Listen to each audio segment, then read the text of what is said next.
अस्सलाम वालेकुम। अभी थोड़े दिन पहले मैंने कोरोना के हवाले से एक पोस्ट लिखी थी। अच्छा, उस पोस्ट लिखने के बाद हुआ ये कि बहुत सारे लोगों ने तो उसको पसंद किया और सराहा, लेकिन एक बहुत बड़ी तादाद ऐसी भी थी कि जिन्होंने उस पर तनकीद करी। कुछ लोग ऐसे भी थे कि जिन्होंने प्राइवेट मैसेज में मुझसे इस बात की दरख्वास्त करी कि भाई अगर तुम कुछ जानते भी हो या कुछ नॉलेज है तो उसको हमसे भी शेयर कर। नॉलेज तो शायद मेरे पास बहुत ज़्यादा नहीं है, ठीक है, जितनी आपके डॉक्टर्स के पास है वो तो नहीं है मेरे पास, लेकिन अपने तजुर्बे की बुनियाद पर जो कि मैं दुबई में फ़ेस कर रहा हूँ, और जैसे कि मैंने अपनी तहरीर में भी बताया था कि 260 कोरोना के पेशेंट्स को मैंने डील किया है या देखा है, किसी हवाले से उनके साथ राब्ता रहा है उनकी चीज़ों को मैनेज करने में, तो थोड़ा सा एक्सपीरियंस हो गया।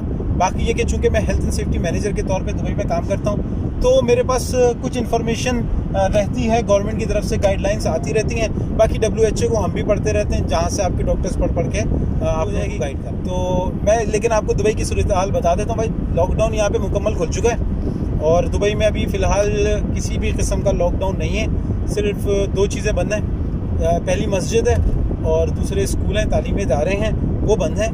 इसके अलावा बाकी भाई तमाम चीज़ें खुल चुकी हैं। मॉल्स सारे के सारे ओपन हैं। कंस्ट्रक्शन साइट कभी बंद ही नहीं हुई, ठीक है ना। दुबई की गवर्नमेंट इतनी स्मार्ट है, इसको कहते हैं स्मार्ट लॉकडाउन। तो उनको बहुत अच्छे से इस बात का मालूम था कि भाई हम जो है वो दुबई को, अगर दुबई की कंस्ट्रक्शन बंद कर देंगे तो दुबई का तो टप्पा बैठ जाएगा। तो उससे बचने के लिए उन्होंने किया ये कि उन्होंने कभी भी कंस्ट्रक्शन बंद की। मैं अपनी साइड का बता देता हूँ, 12,000 लोग काम करते हैं। स्टाफ में से खाली स्टाफ का 260 लोगों का पॉजिटिव आया, ठीक है। 95% लोगों को किसी भी किस्म का कोई सिम्टम नहीं था और वो खुद ही ठीक हो गए।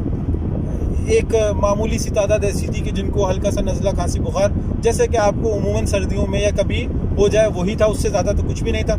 एक फ़र्द ऐसा था कि जो ऑलरेडी किडनी के मर्ज़ का शिकार था और ग़ालिबन उसको कुछ लंग्स का प्रॉब्लम भी पहले से था, तो उसका मर्ज़ शिद्दत इख्तियार कर लिया। मैं इसमें भी आपको बताता चलूँ कि एक दिन के लिए भी साइड के लिए अभी फ़िलहाल मैं आपको बता दूँ कि भाई शुरू में ये था कि जिम्स वगैरह नहीं खोले थे क्योंकि वहाँ पे मास्क लगा कर एक्सरसाइज करना मुश्किल है।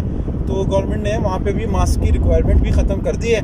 आप जो है वो बगैर मास्क लगाए एक्सरसाइज कर सकते हैं। अब आपका सांस फूल रहा हो, थूक निकल रहा हो, कुछ भी हो रहा हो, खांस रहे हो आप एक्सरसाइज करते हुए, जो भी आपका हाल हो, तो बहरहाल मास्क की रिक्वायरमेंट वहाँ पर नहीं है। आप लोग जो है वो एक्सरसाइज कर। ये है कि भाई अगर आप बाहर खाना खा रहे हैं कहीं पे, तो भी आपको मास्क की ज़रूरत नहीं है, आप आराम से बैठ के खाना खा सकते हैं। तो इस हवाले से आपको कोई तंग नहीं करेगा। गाड़ी चलाते में भी, जैसे कि अभी मैं चला रहा हूँ, तो गाड़ी चलाते में भी अगर अकेला फ़र्द है तो उसको मास्क की ज़रूरत नहीं है, और अगर अपनी फैमिली के साथ है तो भी मास्क की ज़रूरत। फ़िलहाल जो है वो कोरोना का टेस्ट सिर्फ उस वक्त किया जा रहा है गवर्नमेंट की तरफ से जब आपके पास कोई सिम्टम्स मौजूद हो। वो जो शौकिया टेस्ट होते हैं ना, दिल की तसल्ली के लिए, हल्के से नज़र खांसी बुखार के लिए, वो सब नहीं हो रहा है। और अगर आपको प्रॉपर सिम्टम्स हैं तो ही आपका टेस्ट किया जाएगा, इसके अलावा आपका टेस्ट नहीं किया जाएगा। इवन अगर आपका टेस्ट पॉजिटिव आया है, आपने प्राइवेट हॉस्पिटल से करा लिया, कहीं से भी करा लिया, आपका टेस्ट पॉजिटिव है, और अगर आपको कोई सिम्टम्स नहीं है, जो कि 95% केसेस में होता है, तो आपको 14 दिन घर में आइसोलेशन का कहा जाएगा, और उसके बाद जो है वो बग़ैर किसी टेस्ट के, किसी चीज़ के, आप घर से बाहर जा सकते हैं, ठीक है। अच्छा, पहले सिचुएशन ये थी कि पहले 2 नेगेटिव टेस्ट आना ज़रूरी थे दुबई के अंदर। अगर आपका एक दफ़ा पॉजिटिव आ गया है तो 2 कंटिन्यूसली आपके नेगेटिव टेस्ट आएंगे, तो उसके बाद ही जो है वो आपको छोड़ा जाएगा। वो भी छोड़ा ऐसे जाएगा कि हॉस्पिटल से छोड़ा जाएगा या गवर्नमेंट के आइसोलेशन सेंटर से आपको छोड़ा जाएगा। उसके बाद आपने दोबारा 14 दिन अपने होम आइसोलेशन के पूरे करने थे। तो वो सारी चीज़ें अब ख़त्म हो गई। डॉक्टर फिट टू वर्क का पेपर दे के आपको काम पे लगा देता कि चलो भाई। पाकिस्तान के हवाले से बात कर लेता हूँ कि जिस तरह पाकिस्तानी कौम कोरोना को सीरियस नहीं ले रही है, तो वो भी ठीक नहीं है, लेकिन ये कि जिस तरह से कुछ लोग खौफ पैदा कर रहे हैं, वो भी ठीक नहीं है, ठीक है। दुबई को अभी कल जो है UAE को कल दुनिया की safest country, 3rd safest country करार दिया गया है कोरोना के हवाले से। तो आप समझ सकते हैं कि ये सारी ओपन होने के बाद भी, लॉकडाउन हटाने के बाद भी, फ़िलहाल यहाँ पे 3rd सेफेस्ट कंट्री कहा जा रहा है हमको, ठीक है। और पाकिस्तान में जो राग गा रहे हैं उसके बावजूद भी जो है वो मुझे नहीं मालूम क्या कहा जा रहा है। तो बहरहाल आपको इतनी समझ आ जानी चाहिए कि ये इतनी रिक्वायरमेंट्स नहीं हैं।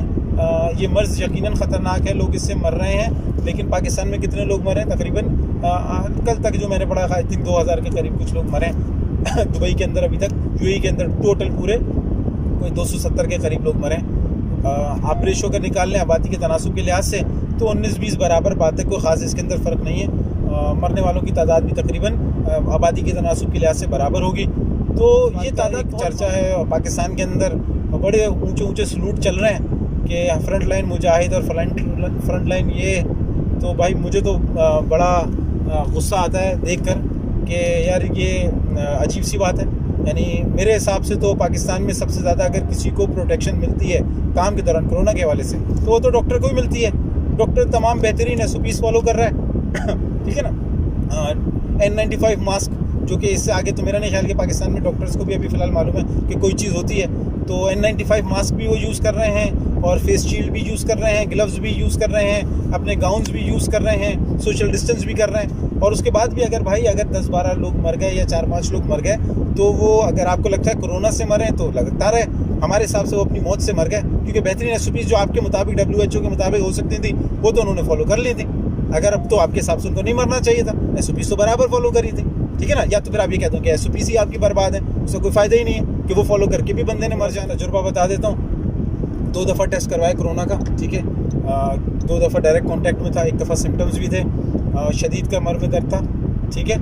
और सारी रात सो नहीं सका 2 दिन ये हाल रहा। बुखार भी 102 के करीब था। कुछ भी नहीं किया, घर में रहा, पैनाडोल खाता रहा और बस यही किया। आखिर में जो है वो टेस्ट करवाने गया तो गलती ये हुई कि जब जा रहा था तो दवा खाकर चला गया था और उन्होंने वहाँ पे भगा दिया कि आपको तो बुखार नहीं है, कोई सिम्टम नहीं है, टेस्ट नहीं होगा। तो दुबई में जो सिचुएशन है उसमें बगैर सिम्टम्स के, बगैर अलामात के टाइम बर्बाद नहीं कर रहे वो लोग। उन्हें पता है कि आदमी को कुछ नहीं होना, खुद ही 2-3 करवटें खाएगा, 2-4 दिन बिस्तर पे लौटेगा, खुद ही उठ के खड़ा हो जाएगा, तो कुछ नहीं कर रहे हैं वो लोग, ठीक है ना। खुद ही बंदा सही होता है, अपने काम पे लग जाता है। तो हमारे साथ भी कुछ ऐसा ही हुआ। जब तक हम डॉक्टर के पास पहुँचे तो बुखार उतर चुका था, तो उसने जो है वो टेस्ट करने से इनकार कर दिया। बहुत झगड़ा किया मैंने, ठीक है ना। इवन मैंने DHA में, दुबई हेल्थ अथॉरिटी में कंप्लेन कर दी कि ये तो डॉक्टर के ख़िलाफ़ कि इसने मेरा टेस्ट नहीं किया, और मैंने तो घर जाके अपने बीवी बच्चों को कोरोना लगा देना। लेकिन डॉक्टर की बात आखिर में सही निकली, क्योंकि 3-4 दिन बाद जब मेरा टेस्ट का नंबर आया तो जो कि एक बुकिंग थी गवर्नमेंट की तरफ से, उसका वो लंबी तफसील है, उसमें नहीं पढ़ूंगा। तो बहरहाल जाके टेस्ट करवाया था। इसी तरह एक और दफ़ा करवाया था। तो अच्छा बता मैं दूँ कि जब पहली दफ़ा टेस्ट करवाने गया हूँ, क्योंकि गाइडलाइंस पुरानी थी उस टाइम पे और दुनिया बहुत ही ज़्यादा खौफ का शिकार थी, तो उस वक्त तो हाल ये था कि पूरे खिलाई मखलूक बने हुए थे, नर्स भी और डॉक्टर भी, और बहुत डिस्टेंस रखे हुए थे, फेस शील्ड, मास्क, N95, उसके ऊपर एक और सर्जिकल मास्क, और बालों पे कैप पहना हुआ, ग्लव्स पहने हुए, गाउन पहना हुआ, हर थोड़ी देर में हर बंदे को ट्रीट करने के बाद ग्लव्स चेंज, बहुत सारी उसके साथ चीज़ें कर रहे थे। दूसरी दफ़ा जब गया हूँ तो डॉक्टर ने जैसे मैं मास्क रखा हूँ ऐसे ही मास्क रखा हुआ था, और नर्स ने जो है वो यही सर्जिकल मास्क लगाया हुआ था। डॉक्टर ने बातचीत करने के बाद जो है वो यही मास्क ऐसे ऊपर किया, वो भी उस टाइम जब वो नेज़ल स्वैब ले रहा था, ताकि मैं छींक मारूँ तो उसके ऊपर ना चले जाए कुछ, तो इस चक्कर में। बाकी इसके अलावा पाकिस्तान में मुझे नहीं मालूम अभी क्या हाल है। अब लोग ये कह रहे हैं कि पाकिस्तान में आप लोगों को गुमराह नहीं करें, लेकिन गुमराह नहीं कर रहा हूँ, लेकिन जो हकीकत है वो बता रहा हूँ। हकीकत बताना, अगर गुमराह करना है तो आप इसको ऐसे कह लें, आपकी मर्ज़ी, आपको जो अल्फाज पसंद है आप अपने हिसाब से उसका तर्जुमा कर लें। लेकिन मेरे हिसाब से गैर ज़रूरी खौफ लोगों में फैलाना आज की सिचुएशन में, जबकि आधी से ज़्यादा अवाम, मैं समझता हूँ पाकिस्तान का नहीं मालूम यूएई की आधी से ज़्यादा अवाम जो कोरोना से मरे ना मरे लेकिन जहनी मरीज़ बन के रह जाएंगे, जो शुरू में कोरोना का एक खौफ है, खुद बल्कि उस खौफ का शिकार रहे हैं। मैं खुद अपने कुछ दोस्तों को ऐसा जानता हूँ कि शदीद डिप्रेशन का शिकार हो गए थे हल्के से नज़ला खांसी बुखार के ऊपर, कि ऐसा ना हो कि जितनी हिफाजत आप कर सकते हैं, जितने असबाब आपको मुयस्सर हैं और जितना मुमकिन है इतना कर लीजिए। बाकी जो है वो भरोसा अल्लाह पे कीजिए, ना साइंस पे कीजिए, ना डॉक्टर पे कीजिए। तो मेरा तो यही मशवरा है। बताने का मतलब, बस वीडियो बनाने का मकसद यही था कि दुबई की करंट सिचुएशन आपको बता। अच्छा, दुबई का बार बार जिक्र यूँ कर रहा हूँ कि भाई ये लालू खेत है, ठीक है ना, इसको सुबह डिक्लेयर कर दो तो अच्छा है। आधी से ज़्यादा जो है वो हम आवाम जो पाकिस्तान की यहाँ आ चुकी है, रह रही है बड़ी तादाद, और आने जाना भी लगे ही रहता है। तो बहरहाल ख्याल रखिए सब अपना। अस्सलाम वालेकुम।